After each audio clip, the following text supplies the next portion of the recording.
স্বামী স্ত্রীকে যদি এক তালাক দেন তাহলে কি স্বামী স্ত্রী একসাথে থাকতে পারবে? স্ত্রীকে যদি স্বামী একটা তালাক দেয় তাহলে আবার তারা চাইলে সংসার করতে পারবে।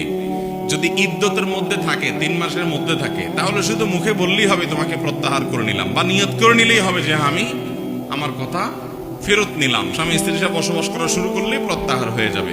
কিন্তু তালাক একটা দেওয়া শেষ। জীবনে আরেকবার যদি এরকম দেয়, আরেকবার নেওয়ার সুযোগ থাকবে, আরো একবার যদি দেয় শেষ, আর নেওয়ার সুযোগ থাকবে না। আর যদি এক তালাক দেওয়ার পরে 2, 4, 6 মাস, 8 মাস, 10 মাস, 1 বছর চলে গেছে, তাহলে তো সম্পর্ক শেষ। এখন চাইলে শুধুমাত্র আবার নতুন করে আগ্রহ করলে, বিয়ে পড়ালে একসাথে থাকতে পারবে।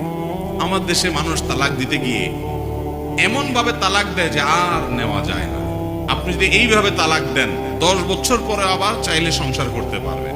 এমন ভাবে তালাক মারে, যারা তালাক দেয় কয়দিন পর পরই মারে, কয়দিন পর পরই মারে, বউরে মারে, বোর 14 গোষ্ঠী সহ তালাক মারে।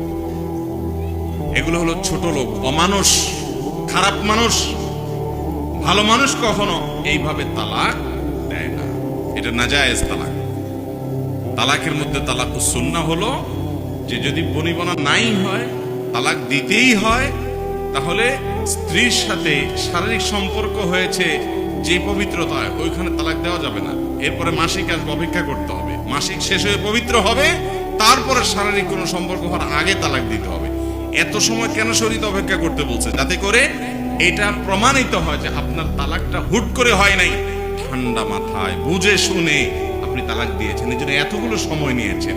শরীয়ত চায় যে হুটহাট করে যেন সংসারগুলো না ভাঙে। আল্লাহ আমাদেরকে তৌফিক দান করুন।